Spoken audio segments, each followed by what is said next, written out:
ಜೋಳದ ಹಿಟ್ಟಿನ ದಪಾಟಿ ಅಂದರೆ ಯಾರಿಗೆ ತಾನೇ ಇಷ್ಟ ಇಲ್ಲ ಹೇಳಿ. ಇವತ್ತು ಈ ವಿಡಿಯೋದಲ್ಲಿ ನಮ್ಮ ಉತ್ತರ ಕರ್ನಾಟಕದ ಪ್ರಸಿದ್ಧ ರೆಸಿಪಿ ಜೋಳದ ಹಿಟ್ಟಿನ ದಪಾಟಿ ಯಾವ ರೀತಿ ಮಾಡೋದಂತ ತೋರಿಸ್ತಿದ್ದೀನಿ. ಅದ್ರ ಜೊತೆಗೆ ನಾವು ನಮ್ಮ ಹಳ್ಳಿಯಲ್ಲಿ ಗಟ್ಟಿಬ್ಯಾಳಿ ಮಾಡ್ತೀವಿ, ಅಂದರೆ ಆ ದಪಾಟಿ ಜೊತೆ ತಿನ್ನೋದಕ್ಕೆ ಪಲ್ಯ ಮಾಡ್ತೀವಿ. ಆ ಪಲ್ಯ ಕೂಡ ಇದೇ ವಿಡಿಯೋದಲ್ಲಿ ತೋರಿಸ್ಕೊಡ್ತಿದ್ದೀನಿ. ಮತ್ತು ಜೋಳದ ಹಿಟ್ಟು ಕೂಡ ನಾನು ಯಾವ ರೀತಿಯಾಗಿ ಮಾಡೋದಂತ ಇದೇ ವಿಡಿಯೋದಲ್ಲಿ ತೋರಿಸ್ಕೊಡ್ತಿದ್ದೀನಿ. ಮತ್ತು ಈ ಜೋಳದ ಹಿಟ್ಟಿನ ದಪಾಟಿ ಮಾಡೋದು ಏನು ದೊಡ್ಡ ಕೆಲಸನೇ ಇಲ್ಲ. ಸಣ್ಣ ಪುಟ್ಟ ಟಿಪ್ಸ್ ನಾನು ಇದೇ ವಿಡಿಯೋದಲ್ಲಿ ನಿಮಗೆ ಶೇರ್ ಮಾಡ್ತೀನಿ. ವಿಡಿಯೋನ ಸ್ಕಿಪ್ ಮಾಡದೆ ನೋಡಿ, ನಿಮಗೆ ಕರೆಕ್ಟಾಗಿ ಅರ್ಥ ಆಗುತ್ತೆ. ಮೊದಲಿಗೆ ಜೋಳದ ಹಿಟ್ಟನ್ನ ಯಾವ ರೀತಿ ಮಾಡೋದಂತ ನೋಡೋಣ ಬನ್ನಿ. ಇಲ್ಲಿ ಮೊದಲಿಗೆ ನಾನು 1 kg ಆಗುವಷ್ಟು ನಾನಿಲ್ಲಿ ಜೋಳನ ತೊಗೊಂಡಿದ್ದೀನಿ. ನಮ್ಮ ಹೊಲದಲ್ಲಿ ಬೆಳೆದಂತಹ ಜೋಳದ ಇದು ಕ್ಲೀನ್ ಮಾಡಿ ಇಟ್ಕೊಂಡಿನಿ. ಇದಕ್ಕೆ 1 ಚಮಚ ಮೆಂತ್ಯ ಹಾಕ್ತಿದ್ದೀನಿ, 1 ಚಮಚ ಜೀರಿಗೆ, ಒಂದು 4 ಚಮಚ ಕಡಲೆಬೇಳೆ ಹಾಕ್ಕೊತಿದ್ದೀನಿ, ಒಂದು 4ರಿಂದ 3 ಚಮಚ ಆಗುವಷ್ಟು ಉದ್ದಿನಬೇಳೆ ಹಾಕ್ತಿದ್ದೀನಿ. 1 kg ಅಕ್ಕಿ ತೊಗೊಂಡ್ರೆ ಇಷ್ಟೆಲ್ಲ ನೀವು ಸಾಮಗ್ರಿನ ಹಾಕ್ಕೋಬೇಕಾಗುತ್ತೆ. ಸ್ವಲ್ಪ ಹೆಚ್ಚಗಮ್ಮ ಆದ್ರೂ ಭೀ ನಡೆಯುತ್ತೆ, ಬರುತ್ತೆ. ಜೋಳದ ಹಿಟ್ಟಿನ ದಪಾಟಿ ಏನೂ ಆಗೋದಿಲ್ಲ. ಸ್ವಲ್ಪ ದಾಲ್ಚಿನ್ನಿ, ಇದಕ್ಕೆ ಒಂದು 200 ಗ್ರಾಮ್ ಆಗುವಷ್ಟು ರೇಷನ್ ಅಕ್ಕಿ ಹಾಕ್ತಿದ್ದೀನಿ. ಇಷ್ಟೇ ಇದ್ರೆ ಸಾಕು. ಇವಾಗ ಎಲ್ಲನೂ ನೀಟಾಗಿ ಮಿಕ್ಸ್ ಮಾಡ್ಕೊಂಡು ಮಿಲ್ಲಲ್ಲಿ ಹೋಗಿ ಈ ಹಿಟ್ಟನ್ನ ಹಾಕಿಸ್ಕೊಂಬರೋದು ಅಷ್ಟೇ. ಇವಾಗ ನೋಡಿ ಎಲ್ಲನೂ ಸೇರಿಸಿ ನಾನು ಮಿಲ್ಲಲ್ಲಿ ಹೋಗಿ ಹಿಟ್ಟನ್ನ ಹಾಕಿಸ್ಕೊಂಡು ಬಂದೀನಿ.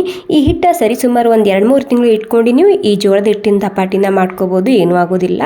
ಫುಲ್ ಸ್ಮೂತ್ ಆಗಿದೆ. ಇದನ್ನು ಸೋಸ್ಕೊಂಡು ತೊಗೋಬೇಕು ರೊಟ್ಟಿ ಮಾಡುವಾಗ ಅಷ್ಟೇ. ಇವಾಗ ನಾನಿಲ್ಲಿ ಪಲ್ಯನ ಯಾವ ರೀತಿ ಮಾಡೋದಂತ ತೋರಿಸ್ತಿದ್ದೀನಿ, ಅಂದರೆ ಗಟ್ಟಿಬೇಳೆನ ಯಾವ ರೀತಿ ಮಾಡೋದಂತ ನೋಡೋಣ ಬನ್ನಿ. ಇಲ್ಲಿ 1 ಕಪ್ ಆಗೋಷ್ಟು ನಾನಿಲ್ಲಿ ತೊಗರಿಬೇಳೆ ತೊಗೊಂಡಿದ್ದೀನಿ. ನಿಮಗೆ ಇಲ್ಲಿ ಎಷ್ಟು ಬೇಕಷ್ಟು ತೊಗೋಬೋದು. 1-2 ಸಲ ಕ್ಲೀನಾಗಿ ತೊಳ್ಕೊಂಡು ತೊಗೊತಿದ್ದೀನಿ. ಅಂದರೆ ನಿಮಗೆ ಪಲ್ಯ ಎಷ್ಟು ಬೇಕಷ್ಟು ನೋಡಿಕೊಂಡು ನೀವಿಲ್ಲಿ ಬೇಳೆನ ತೊಗೋಬೇಕಾಗುತ್ತೆ. ಇವಾಗ ಕ್ಲೀನಾಗಿ 1-2 ಸಲ ತೊಳ್ಕೊಂಡು ಕುಕ್ಕರ್ಗೆ ಹಾಕ್ತಿದ್ದೀನಿ. ಸಣ್ಣದಾಗಿ ಕಟ್ ಮಾಡಿದಂತಹ ಈರುಳ್ಳಿ ಮತ್ತು ಟೊಮೆಟೊ ಸೇರಿಸ್ತಿದ್ದೀನಿ. ಈರುಳ್ಳಿ 1 ತೊಗೊಂಡಿದ್ದೀನಿ, ಟೊಮೆಟೊ 2 ತೊಗೊಂಡಿದ್ದೀನಿ. ಅಂದರೆ ಟೊಮೆಟೊ ಕ್ವಾಂಟಿಟಿ ಜಾಸ್ತಿ ಇರಬೇಕು. ಬೇಕಿದ್ರೆ ಈರುಳ್ಳಿ ಸ್ಕಿಪ್ ಕೂಡ ಮಾಡ್ಬೋದು. ಇದಕ್ಕೆ ರುಚಿಗೆ ತಕ್ಕಷ್ಟು ಉಪ್ಪು ಮತ್ತು ಅರಿಶಿನ ಹಾಕ್ಕೊಂಡು ಬೇಯೋದಕ್ಕೆ ಎಷ್ಟು ಬೇಕೋ ಅಷ್ಟು ನೀರನ್ನ ಹಾಕ್ಕೊಂಡು ಇದನ್ನು ನಾರ್ಮಲಾಗಿ ಸಾಂಬಾರು ಮಾಡೋದಕ್ಕೆ ಬೇಯಿಸ್ಕೊತೀವಲ್ಲ ಅದೇ ರೀತಿ ಕುದಿಸ್ಕೊಂಡು ತೊಗೋಬೇಕಿದು. ಓಕೆ ನೋಡಿ, ನಾನು ಯಾವ ರೀತಿ ಬೇಯಿಸ್ಕೊಂಡಿದ್ರೆ ತೋರಿಸ್ತಿದ್ದೀನಿ. ನಾರ್ಮಲಾಗಿ ಸಾಂಬಾರು ಮಾಡ್ತೀವಲ್ಲ ಅದೇ ರೀತಿ ಬೇಯಿಸ್ಕೊಂಡು ತೊಗೊಂಡಿದ್ದೀನಿ. ಈ ಬೇಳೆ ಬೇಯಿಸ್ಕೊಂಡಾದ್ಮೇಲೆ ಇಲ್ಲಿ ಕಡೆಯಲ್ಲಿ ಒಂದು ಸ್ವಲ್ಪ ಎಣ್ಣೆ ಹಾಕ್ತಿದ್ದೀನಿ. ಎಣ್ಣೆ ಬಿಸಿಯಾಗಿದೆ. ಇವಾಗ ಎಣ್ಣೆ ಬಿಸಿ ಆದಮೇಲೆ ಸ್ವಲ್ಪನೇ ಸಾಸಿವೆ ಮತ್ತು ಜೀರಿಗೆ ಹಾಕ್ತಿದ್ದೀನಿ. ಹಿಂಗೆ ಹಾಕ್ಕೊಂಡಿನಿ ಒಂದು ಸ್ವಲ್ಪನೇ. ಮತ್ತು ಕರಿಬೇವಿನ ಸೊಪ್ಪು ಸೇರಿಸ್ತಿದ್ದೀನಿ. ಇಲ್ಲಿ ಹಸಿ ಶುಂಠಿ ಮತ್ತು ಬೆಳ್ಳುಳ್ಳಿ ಕುಟ್ಟಿದಂತಹ ಶುಂಠಿ ಬೆಳ್ಳುಳ್ಳಿ ಪೇಸ್ಟ್ ಹಾಕ್ತಿದ್ದೀನಿ. ಈ ಶುಂಠಿ ಬೆಳ್ಳುಳ್ಳಿ ಪೇಸ್ಟ್ ಸ್ವಲ್ಪ ಜಾಸ್ತಿ ಕ್ವಾಂಟಿಟಿದಾಗೆ ಇರಬೇಕು ಇದರಲ್ಲಿ. ಇವಾಗ ನೋಡಿ ಕೆಂಪಾಗಿದೆ ಬೆಳ್ಳುಳ್ಳಿ. ಈ ಟೈಮ್ನಲ್ಲಿ ಸ್ವಲ್ಪ ಅರಿಶಿನ ಹಾಕ್ತಿದ್ದೀನಿ. ಮತ್ತು 1 ಚಮಚ ಆಗುವಷ್ಟು ನಾನಿಲ್ಲಿ ಮಸಾಲೆ ಖಾರ ಹಾಕ್ತಿದ್ದೀನಿ. ಮತ್ತು 1 ಚಮಚ ಆಗುವಷ್ಟು ನಾನಿಲ್ಲಿ ರೆಡ್ ಖಾರದ ಪುಡಿ ಹಾಕ್ತಿದ್ದೀನಿ. ಸ್ವಲ್ಪ ಗರಂ ಮಸಾಲ ಹಾಕ್ತಿದ್ದೀನಿ. ಬೇಕಿದ್ರೆ ಗರಂ ಮಸಾಲ ಸ್ಕಿಪ್ ಕೂಡ ಮಾಡ್ಬೋದು. ಇದರಲ್ಲಿ ನಿಮಗೆ ಖಾರಕ್ಕೆ ಎಷ್ಟು ಬೇಕೋ ಅಷ್ಟು ನೋಡ್ಕೊಂಡು ಇಲ್ಲಿ ಪುಡಿ ಖಾರನ ಹಾಕ್ಕೋಬೇಕಾಗುತ್ತೆ ನೀವಿಲ್ಲಿ. ಇವಾಗ ಈ ಬೇಯಿಸಿದಂತಹ ಈ ತೊಗರಿಬೇಳೆ ಪೇಸ್ಟ್ ಹಾಕ್ತಿದ್ದೀನಿ. ಇವಾಗ ಒಂದು ಸಲ ಮಿಕ್ಸ್ ಮಾಡ್ಕೊಂಡು ನೋಡ್ಕೋಬೇಕು. ಬೇಕಾದಷ್ಟು ನೀರನ್ನ ಹಾಕ್ಕೊಂಡು ಅಡ್ಜಸ್ಟ್ ಮಾಡ್ಕೋಬೇಕು. ಇದು ಆರಿದ ಮೇಲೆ ಮತ್ತೆ ಗಟ್ಟಿ ಆಗುತ್ತೆ. ಹೀಗಾಗಿ ನೀವಿಲ್ಲಿ ನೀರನ್ನ ಒಂದು ಸ್ವಲ್ಪ ಇನ್ನೂ ಆ್ಯಡ್ ಮಾಡ್ಕೋಬೇಕಾಗುತ್ತೆ. ಓಕೆ ನೋಡಿ, ಇವಾಗ ಸ್ವಲ್ಪ ಗಟ್ಟಿ ಅನ್ನಿಸ್ತಿದೆ. ಹೀಗಾಗಿ ನಾನು ಇಲ್ಲಿ ಮತ್ತೆ ಒಂದು ಸ್ವಲ್ಪ ನೀರನ್ನ ಹಾಕ್ಕೊತಿದ್ದೀನಿ. ಓಕೆ, ನೀರನ್ನ ಹಾಕ್ಕೊಂಡು ಉಪ್ಪು ಖಾರನ ಚೆಕ್ ಮಾಡ್ಕೊಂಡು ಒಂದು 5 ನಿಮಿಷ ಕುದಿಸ್ಕೊಂಡು ತೊಗೊಂಡ್ರೆ ಸಾಕು. ನಮ್ಮ ಗಟ್ಟಿಬ್ಯಾಳಿ ರೆಡಿ ಆಗುತ್ತೆ. ಓಕೆ ನೋಡಿ, ಈ ರೀತಿ ಆಗಿದೆ. ಸ್ವಲ್ಪ ತಣ್ಣಗಾದ್ಮೇಲೆ ಗಟ್ಟಿ ಆಗುತ್ತೆ. ಇಷ್ಟು ಇದ್ರೆ ಸಾಕಿವಾಗ ಇದಕ್ಕೆ ರುಚಿಗೆ ತಕ್ಕಷ್ಟು ಉಪ್ಪು ಹಾಕ್ತಿದ್ದೀನಿ. ಮೊದಲೇ ಬೇಳೆ ಬೇಯಿಸುವಾಗ ಕೂಡ ಒಂದು ಸ್ವಲ್ಪ ಹಾಕಿದ್ದೆ ನಾನು, ಇಲ್ಲೂ ಒಂದು ಸ್ವಲ್ಪ ಹಾಕ್ತಿದ್ದೀನಿ. ಇವಾಗ ಮಿಕ್ಸ್ ಮಾಡ್ಕೊತಿದ್ದೀನಿ. ಮಿಕ್ಸ್ ಮಾಡ್ಕೊಂಡು ಒಂದು 5 ನಿಮಿಷ ಕಾಣ್ತಿದೆ ಅಂದರೆ ಇಷ್ಟೇ ಇರಬೇಕು. ಒಂದು 5 ನಿಮಿಷ ಕುದಿಸ್ಕೊಂಡು ತೊಗೊಂಡಿದ್ದೀನಿ. ತಯಾರಾಗಿದೆ. ಅಷ್ಟೇ ಅಲ್ಲ, ನೀವು ಇದನ್ನು ಜೋಳದ ರೊಟ್ಟಿ ಮತ್ತು ಬಿಸಿ ಅನ್ನಕ್ಕೆ ಕೂಡ ಹಾಕೊಂಡು ತಿನ್ಬೋದು. ತುಂಬಾ ಸರಿಯಾಗಿರುತ್ತೆ. ಚಪಾತಿ ಕೂಡ ಸೂಪರ್ ಆಗಿರುತ್ತೆ. ಒಂದು 5 ನಿಮಿಷ ಕುದಿಸ್ಕೊಂಡಾದ್ಮೇಲೆ ಇದಕ್ಕೆ ಕೊತ್ತಂಬರಿ ಸೊಪ್ಪು ಹಾಕ್ಕೊಂಡು ಮಿಕ್ಸ್ ಮಾಡ್ಕೊತಿದ್ದೀನಿ. ಇವಾಗ ಇದೇ ವಿಡಿಯೋದಲ್ಲಿ ಜೋಳದ ಹಿಟ್ಟಿನ ದಪಾಟಿ ಕೂಡ ಯಾವ ರೀತಿ ಮಾಡೋದಂತ ನೋಡೋಣ ಬನ್ನಿ. ಹಿಟ್ಟು ನಾನು ಇವಾಗ ಇದೇ ವಿಡಿಯೋದಲ್ಲಿ ತೋರಿಸಿದ್ದೆ ಅಲ್ವಾ, ಮನೆಯಲ್ಲಿ ಯಾವ ರೀತಿ ಮಾಡೋದಂತ. ಅದೇ ಹಿಟ್ಟನ್ನ ತೊಗೊಂಡಿದ್ದೀನಿ. ಸೋಸ್ಕೊಂಡು ತೊಗೊಂಡಿದ್ದೀನಿ ಅಷ್ಟೇ. ಒಂದು 15 ರೊಟ್ಟಿ ಬೇಕು ನನಗೆ. ಅದಕ್ಕೆ ಎಷ್ಟು ಬೇಕೋ ಅಷ್ಟು ಹಿಟ್ಟನ್ನ ಹಾಕ್ಕೊತಿದ್ದೀನಿ. ಇವಾಗ ಇಲ್ಲಿ ಮಿಕ್ಸಿಯಲ್ಲಿ ಹಸಿ ಶುಂಠಿ ಮತ್ತು ಬೆಳ್ಳುಳ್ಳಿ ಹಾಕ್ತಿದ್ದೀನಿ. ಮತ್ತು ಖಾರಕ್ಕೆ ಎಷ್ಟು ಬೇಕಷ್ಟು ಹಸಿಮೆಣಸಿನ್ಕಾಯಿ ಹಾಕ್ಕೊತಿದ್ದೀನಿ. ನಿಮ್ಗೆ ಎಷ್ಟು ಬೇಕೋ ಅಷ್ಟು ನೋಡ್ಕೊಂಡು ಹಾಕೋಬೋದು ನೀವಿಲ್ಲಿ. ಅಜ್ವೈನ್ ಹಾಕ್ತಿದ್ದೀನಿ ಒಂದು ಅರ್ಧ ಚಮಚ.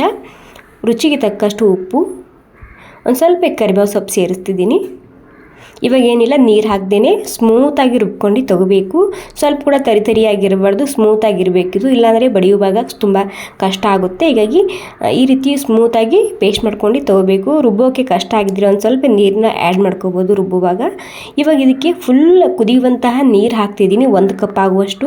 ಈ ರೀತಿ ಬಿಸಿನೀರು ಹಾಕೋದ್ರಿಂದ ರೊಟ್ಟಿ ಬಡಿಯುವಾಗ ಹರಿಯೋದಿಲ್ಲ. ಹೀಗಾಗಿ ಇದಕ್ಕೆ ಒಂದು ಸ್ವಲ್ಪ ಬಿಸಿನೀರನ್ನ ಹಾಕ್ಕೊಂಡು ಹಿಟ್ಟನ್ನ ನಾದ್ಕೋಬೇಕು. ಪರ್ಫೆಕ್ಟಾಗಿ ಬರುತ್ತೆ ಮತ್ತು ತಟ್ಟುವಾಗ ಕೂಡ ಹರಿಯೋದಿಲ್ಲ, ನಾವು ಹಾಕುವಾಗ ಕೂಡ ಹರಿಯೋದಿಲ್ಲ ರೊಟ್ಟಿ. ಹೀಗಾಗಿ ನೀವು ಇದಕ್ಕೆ ಬಿಸಿನೀರನ್ನ ಹಾಕ್ಕೊಂಡು ಈ ರೀತಿ ರೊಟ್ಟಿನ ಮಾಡ್ಕೋಬೇಕಾಗುತ್ತೆ. ಇಲ್ಲಿ ಸ್ವಲ್ಪ ನಾನು ಸೊಪ್ಪು ತೊಗೊಂಡಿದ್ದೀನಿ, ಮೆಂತ್ಯ ಸೊಪ್ಪು ಮತ್ತು ಕೊತ್ತಂಬರಿ ಸೊಪ್ಪು ಸೇರಿಸ್ತಿದ್ದೀನಿ. ಇವಾಗ ಇದನ್ನು ಸಣ್ಣದಾಗಿ ಕಟ್ ಮಾಡ್ಕೊಂಡು ಈ ಹಿಟ್ಟಿನಲ್ಲಿ ಸೇರಿಸ್ತಿದ್ದೀನಿ. ಮೆಂತ್ಯ ಸೊಪ್ಪು ಇತ್ತಂದರೆ ಹಾಕಿ, ಇಲ್ಲಾಂದರೆ ಸ್ಕಿಪ್ ಮಾಡಿ. ಕೊತ್ತಂಬರಿ ಸೊಪ್ಪಂತೂ ಇದ್ದೇ ಇರುತ್ತೆ ಅಲ್ವಾ, ಸೊ ಅದನ್ನು ಜಾಸ್ತಿ ಕ್ವಾಂಟಿಟಿದಾಗ ಮಾಡ್ಕೋಬೇಕು ಕೊತ್ತಂಬರಿ ಸೊಪ್ಪು. ಸೊ ಮೆಂತ್ಯ ಸೊಪ್ಪು ಹಾಕಿದರೆ ರೊಟ್ಟಿದ ರುಚಿ ಇನ್ನಷ್ಟು ಹೆಚ್ಚಾಗುತ್ತೆ. ಹೀಗಾಗಿ ಮೆಂತ್ಯ ಸೊಪ್ಪನ್ನ ಇದ್ದರೆ ಸ್ಕಿಪ್ ಮಾಡದೆ ಹಾಕ್ಕೊಳ್ಳಿ, ತುಂಬಾ ರುಚಿಯಾಗಿರುತ್ತೆ ಈ ರೊಟ್ಟಿ ಮೆಂತ್ಯ ಸೊಪ್ಪು ಹಾಕಿದರೆ. ಒಂದು ಸ್ವಲ್ಪ ಉಪ್ಪು ಹಾಕ್ತಿದ್ದೀನಿ ಮತ್ತು ಒಂದು ಸ್ವಲ್ಪ ಅರಿಶಿಣ ಹಾಕ್ತಿದ್ದೀನಿ ಕಲರ್ಗೋಸ್ಕರ. ಇವಾಗ ಏನಿಲ್ಲ, ಸೊ ಮೊದಲಿಗೆ ಬಿಸಿನೀರು ಹಾಕಿರ್ತೇವಲ್ಲ, ಆ ಬಿಸಿನೀರನ್ನ ಮೊದಲಿಗೆ ಮಿಕ್ಸ್ ಮಾಡ್ಕೊಂಡು ನೋಡ್ಕೋಬೇಕಾಗುತ್ತೆ. ಮತ್ತು ಬೇಕಾದಷ್ಟು ಸ್ವಲ್ಪನೇ ನೀರು ಹಾಕ್ಕೊಂಡು ಈ ಹಿಟ್ಟನ್ನ ನಾದ್ಕೋಬೇಕು. ಇಲ್ಲಿ ನಾದೋದು ತುಂಬಾ ಇಂಪಾರ್ಟೆಂಟ. ಎಲ್ಲನೂ ಜಾಸ್ತಿ ನೀರು ಹಾಕ್ಕೊಂಡು ಒಮ್ಮೆನೇ ಹಿಟ್ಟನ್ನ ನಾದ್ಕೋಬಾರ್ದು. ಹಿಟ್ಟನ್ನ ನೀವು ಎಷ್ಟು ಸರಿಯಾಗಿ ನಾದ್ಕೊತೀರಲ್ಲ ಅಷ್ಟೇ ರುಚಿಯಾಗಿ ಜಿಗಿ ಬರುತ್ತೆ ರೊಟ್ಟಿ. ಹೀಗಾಗಿ ನೀವಿಲ್ಲಿ ಜೋರು ಹಾಕಿ ಸ್ವಲ್ಪನೇ ತಣ್ಣೀರನ್ನ ಹಾಕ್ಕೊತ ಹಿಟ್ಟನ್ನ ನಾದ್ಕೋಬೇಕು ಅಷ್ಟೇ. ಸೊ ಒಂದು 10 ನಿಮಿಷ ನಾನಿಲ್ಲಿ ಹಿಟ್ಟು ನಾದೋದಕ್ಕೆ ನನಗೆ ಟೈಮ್ ಹಿಡಿದಿದೆ. ನೀವು ನೋಡ್ತಿರ್ಬೋದು ನಾನು ಎಷ್ಟು ಜೋರು ಹಾಕ್ತಿದ್ದೀನಿ ಮತ್ತು ಸ್ವಲ್ಪನೇ ನೀರು ಹಾಕ್ತಿದ್ದೀನಿ, ಎಲ್ಲನೂ ಸೇರಿಸಿ ಒಮ್ಮೆನೇ ಹಾಕ್ತಿಲ್ಲ. ಈ ರೀತಿ ಹಿಟ್ಟು ನಾದಿದ್ರೆ ಏನಾಗುತ್ತೆ, ನಮ್ಮ ಜೋಳದ ಹಿಟ್ಟಿನ ದಪಾಟಿ ಪರ್ಫೆಕ್ಟಾಗಿ ಬರುತ್ತೆ. ಬಡಿಯುವಾಗ ಹಾಕುವಾಗ ಹರಿಯೋದಿಲ್ಲ, ಜಿಗಿ ಬರುತ್ತೆ ಮತ್ತು ರುಚಿ ಬರುತ್ತೆ ರೊಟ್ಟಿ ಈ ರೀತಿ ಹಿಟ್ಟು ನಾದಿದ್ರೆ. ಸೊ ನೋಡಿ, ಇವಾಗ ಹಿಟ್ಟು ನಾದ್ಕೊಂಡಾಗಿದೆ. ನಾರ್ಮಲಾಗಿ ಜೋಳದ ಹಿಟ್ಟು ಯಾವ ರೀತಿ ನಾದ್ಕೊತೀವಲ್ಲ ಅದೇ ರೀತಿ ನಾದ್ಕೊಂಡಿನಿ ನಾನಿಲ್ಲಿ. ಇವಾಗ ಮತ್ತೆ ಒಂದು ಸ್ವಲ್ಪ ಇದರ ಹಿಟ್ಟು ತೊಗೊಂಡು ಬಡಿಯುವಾಗ ಈ ರೀತಿ ಮತ್ತೆ ಒಂದು ಸ್ವಲ್ಪ ನಾದ್ಕೋಬೇಕು. ಓಕೆ ನೋಡಿ, ಒಂದು ಸ್ವಲ್ಪ ನಾದ್ಕೊಂಡಿನಿ. ಇವಾಗ ನಾರ್ಮಲಾಗಿ ಜೋಳದ ರೊಟ್ಟಿ ಯಾವ ರೀತಿ ಮಾಡ್ಕೊತೀವಲ್ಲ ಅದೇ ರೀತಿ ಇದು ಕೂಡ ಮಾಡ್ಕೋಬೇಕು ಅಷ್ಟೇ. ಇವಾಗ ಏನೆಲ್ಲ ನಿಮಗೆ ಬಡ್ದು ಕೂಡ ನಾನಿಲ್ಲಿ ತೋರಿಸ್ತಿದ್ದೀನಿ. ಸೊ ಇಲ್ಲಿ ನಾನು ಹಚ್ಚೋದಕ್ಕೆ ಈ ಜೋಳದ ಹಿಟ್ಟಿನ ದಪಾಟಿಗೆ ಹಿಟ್ಟು ರೆಡಿ ಮಾಡಿದ್ವಲ್ಲ ಅದೇ ಹಿಟ್ಟೇ ತೊಗೊಂಡಿದ್ದೀನಿ. ಏನಿಲ್ಲ, ಮೊದಲಿಗೆ ಪೂರಿ ಸೈಜಿನ ಆಗೋ ತನಕ ಇದಕ್ಕೆ ಈ ರೀತಿ ಒಂದೇ ಕೈನಲ್ಲಿ ತಟ್ಕೊಂಡು ತೊಗೋಬೇಕಾಗುತ್ತೆ. ನೀವು ಇದರಲ್ಲಿ ಲಟ್ಟಸ್ ಕೂಡ ಮಾಡ್ಕೋಬೋದು, ಬಟ್ ನಾವು ನಮ್ಮ ಮನೆಯಲ್ಲಿ ಈ ರೀತಿ ತಟ್ಟೆ ಮಾಡೋದು. ತಟ್ಟು ಮಾಡಿದರೆ ರುಚಿ ಹೆಚ್ಚು ರೊಟ್ಟಿದು, ಹೀಗಾಗಿ ನಾವಿಲ್ಲಿ ತಟ್ಟೆ ಮಾಡ್ತೀವಿ. ಮತ್ತು ನಮಗೆ ದಿನಾಲು ಮಾಡಿ ಪ್ರಾಕ್ಟೀಸ್ ಕೂಡ ಆಗಿದೆ. ಹೀಗಾಗಿ ಈ ರೀತಿ ನಾನು ತಟ್ಟೆ ಮಾಡ್ತೀನಿ, ಯಾವಾಗ ಮಾಡಿರ್ಬೇಕು ಜೋಳದ ರೊಟ್ಟಿ ಅಥವಾ ದಪಾಟಿ ಕೂಡ. ನಾನಿಲ್ಲಿ ಪೂರ್ತಿಯಾಗಿ ತೆಳ್ಳಗೆ ಇದನ್ನು ಈ ರೀತಿ ತಟ್ಟು ತೊಗೊಂಡಿದ್ದೀನಿ. ನೀವು ಬೇಕಾದರೆ ಸ್ವಲ್ಪ ದಪ್ಪ ಕೂಡ ಇದನ್ನು ಈ ರೀತಿ ತಟ್ಕೊಂಡು ತೊಗೋಬೋದು. ಇವಾಗ ಫುಲ್ ಹೈ ಇರಬೇಕು ಮತ್ತು ಜಾಸ್ತಿ ಬಿಸಿ ಇರಬೇಕು. ಹಂಚ ಚೆಕ್ ಮಾಡಿ ಈ ರೊಟ್ಟಿನ ಹಾಕೋಬೇಕಾಗುತ್ತೆ ಇಲ್ಲಿ ನಾನು ನೀರು ಹಚ್ತಿದ್ದೀನಿ ಈ ರೀತಿ ಬಟ್ಟೆಲಿಂತ. ಮತ್ತು ರೊಟ್ಟಿ ಮಾಡುವಾಗ ಅಥವಾ ಬೇಯಿಸುವಾಗ ಫ್ಲೇಮ ಹೈ ಆಗಿ ಇರಬೇಕು. ಹೈ ಫ್ಲೇಮ್ದಲ್ಲಿ ನೀವಿಲ್ಲಿ ರೊಟ್ಟಿನ ಬೇಯಿಸ್ಕೋಬೇಕು. ಮತ್ತು ನೀರು ಹಚ್ಚಿದ ಮೇಲೆ ಜಾಸ್ತಿ ಹೊತ್ತು ಇದಕ್ಕೆ ಬಿಡಬಾರ್ದು. ಒಂದು 10 ಸೆಕೆಂಡಲ್ಲಿ ಇದನ್ನು ಉಲ್ಟಾ ಹಾಕಬೇಕಾಗುತ್ತೆ. ವಾವ್ ನೋಡಿ, ಇವಾಗ ಕೆಳಗಿನ ಸೈಡ ಪೂರ್ತಿಯಾಗಿ ಬೇಯಲಿದು. ಬೆಂದಾದಮೇಲೆ ಮೇಲೆ ಇಲ್ಲಿ ಎಣ್ಣೆ ಹಚ್ಚಬೇಕಾಗುತ್ತೆ ಈ ಸೈಡ್ನಲ್ಲಿ. ತುಂಬಾ ರುಚಿಯಾಗಿರುತ್ತೆ. ಸೊ ಮಕ್ಕಳಿಗೆ ನೀವು ಒಂದ್ಸಲ ಮಾಡಿಕೊಟ್ಟು ನೋಡಿ, ಖಂಡಿತ ಇಷ್ಟಪಡ್ತಾರೆ ಎಲ್ಲರೂ ತುಂಬಾ. ಸೊ ಜೋಳದ ರೊಟ್ಟಿಗಿಂತ ತುಂಬಾ ರುಚಿಯಾಗಿರುತ್ತೆ ಮತ್ತು ತುಂಬಾ ಹೆಲ್ದಿ ಅಲ್ವಾ. ಸೊ ನೀವು ಒಂದ್ಸಲ ಖಂಡಿತ ಟ್ರೈ ಮಾಡಿ ನೋಡಿದರೆ ಮತ್ತೆ ಮಾಡೋದು ಗ್ಯಾರಂಟಿ ನೀವು, ಅಷ್ಟು ರುಚಿಯಾಗಿರುತ್ತೆ ಈ ರೊಟ್ಟಿ. ಇವಾಗ ನೋಡಿ, ಒಂದು ಸೈಡಿಂದ ನಾನು ಎಣ್ಣೆ ಹಚ್ಚಿದ್ದೀನಲ್ವಾ, ಸೊ ಎಣ್ಣೆ ಹಚ್ಚಿದ ಮೇಲೆ ಮತ್ತೆ ಒಂದು 2 ಸೆಕೆಂಡ ಉಲ್ಟಾ ಹಾಕ್ಕೊಂಡೆ ಬೇಯಿಸ್ಕೊಂಡು ತೊಗೊಂಡಿದ್ದೀನಿ. ಇವಾಗ ನೋಡಿ, ಇನ್ನೊಂದು ರೊಟ್ಟಿ ಕೂಡ ರೆಡಿಯಾಗಿದೆ ಇವಾಗ. ಸೊ ಇದು ಕೂಡ ಹೈ ಫ್ಲೇಮ್ ಇದೆ. ಇವಾಗ ಹೈ ಫ್ಲೇಮ್ದಲ್ಲಿ ರೊಟ್ಟಿ ಹಾಕಿದ ಮೇಲೆ ಈ ರೀತಿ ನೀರನ್ನ ಹಚ್ಚಬೇಕಾಗುತ್ತೆ ಅಷ್ಟೇ. ಓಕೆ, ನೀರು ಹಚ್ಚಿದ ಮೇಲೆ ಒಂದು 10 ಸೆಕೆಂಡ್ ಆಗೋ ತನಕ ಇದನ್ನು ಉಲ್ಟಾ ಹಾಕಬೇಕು. ಅಂದರೆ ಜಾಸ್ತಿ ಹೊತ್ತು ಬಿಡ್ಲಿಕ್ಕೆ ಹೋಗಬಾರ್ದು. ಇಲ್ಲಿ ಮೇಲೆ ನೀರು ಹಚ್ಚಿದ ಮೇಲೆ ವಾವ್ ನೋಡಿ ಎಷ್ಟು ಸರಿಯಾಗಿ ಬಂದಿದೆ ನೋಡಿ. ಸೂಪರಾಗಿರುವಂತಹ ಜೋಳದ ಹಿಟ್ಟಿನ ದಪಾಟಿ ರೆಡಿಯಾಗಿದೆ. ಹೈ ಫ್ಲೇಮ್ದಲ್ಲೇ ಬೇಯಿಸ್ಕೊಳ್ಳಿ. ಒಂದು ಸೈಡ್ನಲ್ಲಿ ನೀರು, ಒಂದು ಸೈಡ್ನಲ್ಲಿ ಎಣ್ಣೆನ ಹಚ್ಕೊಳ್ಳಿ. ಎಣ್ಣೆ ಹಚ್ಚಿದ ಮೇಲೆ ಮತ್ತೆ ಒಂದು 2 ನಿಮಿಷ ಬೇಯಿಸ್ಕೋಬೇಕಾಗುತ್ತೆ. ಯಾಕಂದರೆ ಹಸಿ ಎಣ್ಣೆ ಅಲ್ವಾ, ಹೀಗಾಗಿ ಇದನ್ನು ಉಲ್ಟಾ ಹಾಕ್ಕೊಂಡು ಮತ್ತೆ ಒಂದು 2 ನಿಮಿಷ ಬೇಯಿಸ್ಕೊಂಡು ತೊಗೊಂಡ್ರೆ ಸಾಕು. ಬಿಸಿ ಇರುವಾಗ ಈ ಪಲ್ಯ ಜೊತೆಗೆ ತಿನ್ನೋಡಿ. ಮತ್ತು ನಿಮಗೆ ಪಲ್ಯ ಬೇಕಾಗಿಲ್ಲ ಅಂದರೆ ಈ ರೀತಿ ನೀವು ಜೋಳದ ರೊಟ್ಟಿ ಮಾಡಿ ಜಸ್ಟ್ ಮೊಸರಿನ ಜೊತೆ ಅಥವಾ ಕೆಚಪ್ ಇದೆ ಕೆಚಪ್ಪು ಅಥವಾ ಉಪ್ಪಿನಕಾಯಿ ಇದ್ದರೆ ಉಪ್ಪಿನಕಾಯಿ ಜೊತೆ ಕೂಡ ಈ ರೊಟ್ಟಿನ ನೀವು ತಿನ್ಬೋದು. ತುಂಬಾ ರುಚಿಯಾಗಿರುತ್ತೆ. ಸೊ ನೋಡಿ ಎಷ್ಟು ಸಾಫ್ಟಾಗಿ ಮೃದುವಾಗಿ ಬಂದಿದೆ. ಸುಮಾರು ಒಂದು 15 ರೊಟ್ಟಿ ಮಾಡ್ಕೊಂಡಿನಿ ನಾನಿವಾಗ. ಸೊ ನೋಡ್ತಿರ್ಬೋದು, ಇವಾಗ ನಿಮಗೆ ಸರ್ವ್ ಮಾಡಿ ತೋರಿಸ್ತಿದ್ದೀನಿ. ಹೀಗಾಗಿ ಹೀಗಾಗಿ ಒಂದು 2 ಜೋಳದ ರೊಟ್ಟಿನ ತೊಗೊಂಡಿದ್ದೀನಿ. ಇದರಲ್ಲಿ ಅಂದರೆ ಜೋಳದ ಹಿಟ್ಟಿನ ದಪಾಟಿ ತೊಗೊಂಡಿದ್ದೀನಿ.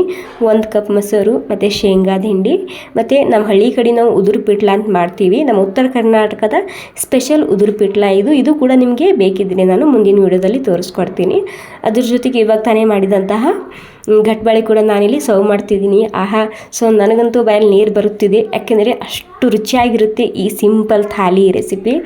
ಮತ್ತು ಈ ದಪಾಟಿ ಬಿಸಿ ಬಿಸಿ ಇರುವಾಗ ಮೊಸರಿನ ಜೊತೆ ತಿಂದು ನೋಡಿ, ಇದ್ರ ಮುಂದೆ ಬೇರೆ ಯಾವುದೇ ಅಡುಗೆ ಬೇಡ ಅನಿಸುತ್ತೆ, ಅಷ್ಟು ರುಚಿಯಾಗಿರುತ್ತೆ. ಮತ್ತು ಈ ವಿಡಿಯೋ ನೀವು ಎಲ್ಲಿಂದ ನೋಡ್ತಿದ್ದೀರಂತೇಳಿ ನನಗೆ ಕಾಮೆಂಟ್ ಮಾಡಿ ತಿಳಿಸ್ಬೇಕು. ಥ್ಯಾಂಕ್ ಯು ಸೋ ಮಚ್ ಎಲ್ರಿಗೂ.